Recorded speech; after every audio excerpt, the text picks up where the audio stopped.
जो चंदवा जी का सबसे नंबर 1 बेस्ट ई मित्र सेंटर है, जिसके संचालक हमारे साथ सौरभ जी खंडेलवाल हैं। उनसे बातचीत करवाते हैं कि ई मित्र की सेवा किस प्रकार उपलब्ध करवा रहे हैं, और जो बड़े बुजुर्ग वरिष्ठ नागरिक आ रहे हैं, छोटे बच्चे भी आ रहे हैं, उनको किस प्रकार आखिरकार इनको भी कई समस्याओं का सामना करना पड़ रहा है कि ई मित्र सेंटर है उसमें सर्विसेज किस प्रकार रहती है। आखिरकार हम सौरभ जी खंडेलवाल से ही बातचीत करवाते हैं। पहले तो नमस्कार सौरभ जी। नमस्ते निहाल जी, आपका A to Z news media का बहुत बहुत स्वागत है मेरे सेंटर पे, जो कि आप आज आए हैं। एंड मैं यहाँ पे ई मित्रा संचालक हूँ कम से कम 10 साल से। तो यहाँ पे आप कौन कौन सी सुविधा उपलब्ध करवा रहे हो? सर मैं यहाँ पे ना केवल ई मित्रा चला रहा हूँ, बल्कि ई मित्रा CSC services centre, stamp vendor, RKCL centre और बैंक BC सेंटर, ये सभी सर्विसेज मैं अपने सेंटर पर यहाँ पे दे रहा हूँ। ना केवल आम वरिष्ठ नागरिकों को, सीनियर सिटीजन्स को, बच्चों को, सबको हर प्रकार की सुविधाएं बेहतर दी जाती हैं। SK ई मित्र सेंटर को माना जाता है कि जिसकी भी बात करता हूँ तो जो भी बोलता है कि भाई सौरभ जी भैया के पास चल जा या सौरभ भैया के पास चल जा। ऐसा क्यों बोलते हैं? क्या आप ही हो? ई मित्र तो काफ़ी है, पर सबसे बेस्ट आप ही को क्यों मानते हैं? नहीं, ऐसा कुछ नहीं है। और लोगों का प्यार है, प्लस वर्किंग के आधार पर है। वर्किंग उनका हो जाता है तो ठीक है, लोगों को अच्छा लगता है, ये उनका प्यार है कि वो आप यहाँ हर चीज़ की सुविधा उपलब्ध करवाते हो। आप यहाँ आने के बाद में कहीं भी भटकने नहीं देते हो। आप बड़े बुजुर्ग मान लो, पेंशन संबंधित मान लो या बैंक संबंधित मान लो, कोई भी समस्या हो तो आप तुरंत सोल्व कर देते हो। बिल्कुल, ये तो है ही कि भाई लोगों के काम को मैं वरीयता से लेता हूँ। इस वजह से लोगों का काम होता है तो लोग बाग उसको अच्छा मानते हैं, और मेरे को भी हो सकता है रैंकिंग अच्छी देते हो, बट ऐसा कुछ नहीं है फर्स्ट नंबर वगैरह। लेकिन चलो अच्छा है, लोगों को ऐसा मानना है क्योंकि मैं मल्टीपल सर्विसेज एकमात्र मेरे ई मित्रा सेंटर पे सारी देता हूँ। ना केवल बैंक, ना केवल ई मित्रा, बल्कि सभी। यहाँ मेरे सेंटर पे ई मित्र की भी है, CSC भी है, बैंक के ग्राहक सेवा केंद्र भी है, RKCL सेंटर भी है, यहाँ तक कि लाइब्रेरी वगैरह की फैसिलिटी भी मैं दे रहा हूँ। और इसके अलावा स्टाम्प का लाइसेंस जस्ट अभी लिया है, तो वो भी आराम से बढ़िया सुविधाएं मैं लोगों को दे रहा हूँ। सौरभ जी, कभी आपको भी समस्याओं का सामना करना पड़ता हो कि इतनी सारी सुविधा उपलब्ध करवा रहे हो, तो आपको भी कोई समस्याओं का सामना करना पड़ता हो? जैसे आधार संबंधित ले लो या बैंक संबंधित, किसी प्रकार की समस्याओं का सामना करना पड़ता हो?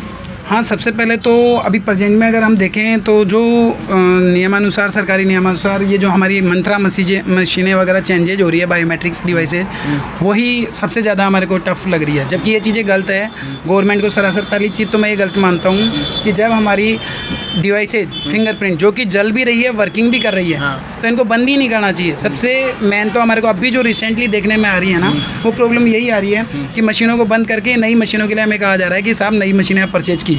जबकि जब वो मशीनें ऑलरेडी वर्किंग कर रही है, ऑलरेडी उनमें RD लाइट भी जल रही है, तो फिर नई मशीनों को क्या औचित्य रह गया है। और अगर फिर भी अगर ऐसा कुछ गवर्नमेंट कर रही है या डिपार्टमेंट कर रहा है, तो उनको एटलीस्ट हमारी पुरानी मशीनों को लेकर उनका जो भी RD सर्विसेज चार्ज होता है वो लेकर और हमारे को मशीनें नई प्रोवाइड करनी चाहिए। लेकिन ऐसा ना करके हमारी जेब से पैसे लगाकर हमारे को नई मशीनें परचेज करनी। सौरभ जी, अगर ये आपकी मशीनें बता रहे हो कि सही होने के बावजूद भी गवर्नमेंट बोल रही है कि नई मशीन लो, कई ई मित्र वाले बेचारे पे नहीं कर पाते, कई समस्याओं का समाधान करना पड़ता है, आखिर क्यों ऐसा क्यों होता है?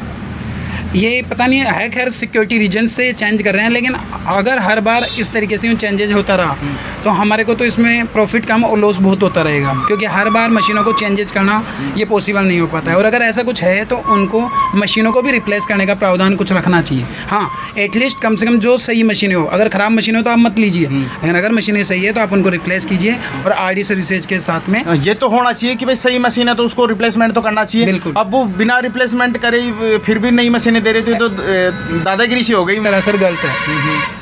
तो इसके लिए मैं ये कहना चाहूँगा कि इन मशीनों का ये प्रावधान करना इस प्रकार का गलत है।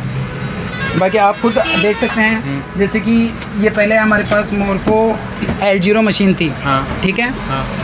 ये मशीन भी एटलीस्ट गवर्नमेंट ने बंद कर दी है और अब L1 चला रहे हैं। उसके बाद L0 ही आज से मंत्रा का है, ये भी 1 जून से बंद करने के लिए प्रावधान हो गया है। और टोटली देखा जाए तो पोर्टल पर भी अब वर्किंग नहीं कर रही है, जबकि इसमें लाइट जल भी रही है, ऐसा नहीं है लाइट बंद हुई है। तो फिर तो ऐसे जैसे कोई बुजुर्ग आदमी आ गया या फिर कोई आ गया महिला वगैरह, तो फिर उनका काम नहीं होगा, तो फिर बेचारे वो तो परेशान है। प्रेजेंट में जो भी बायोमेट्रिक रिलेटेड वर्क है वो सारे वर्किंग बंद है आज से। आज 1 जून से बंद है। अभी जब तक ये मशीनें नहीं हमारे पास नहीं आ जाती है, जब तक हम परचेज नहीं करके लाएंगे तब तक वर्किंग नहीं होगा। वो हालांकि गवर्नमेंट की गलती है, इनको पहले मशीनें प्रोवाइड करनी चाहिए थी और फिर बाद में बंद कर दिया, और बाद में इसको बंद करना चाहिए था। लेकिन इन्होंने सेंटरों पे पहले पूछा ही नहीं है कि आपके पास मशीनें आई है नहीं आई है। दूसरी बात, इन्होंने खुद से तो दी ही नहीं है, हमारे को परचेज करके लानी पड़ेगी। तो ये चीज़ कहीं ना कहीं गलत है और ये समस्याएं हमारे को आ रही है। आज हमारे साथ सौरभ जी खंडेलवाल है जो एसके ई मित्र सेंटर के संचालक है। इन्होंने काफ़ी सारी बातचीत करवाई कि बड़े बुजुर्ग बच्चे महिलाओं के लिए सुविधा भी काफ़ी सारी उपलब्ध करवा रखी है, पर फिर भी इनको कई समस्याओं को इन्हीं को क्या सभी ई मित्र वालों को कई समस्याओं का सामना करना पड़ता है। आप मेरे साथ देख रहे हो A to Z news media और मैं हूँ नियाल सिंह। जय हिंद, जय भारत।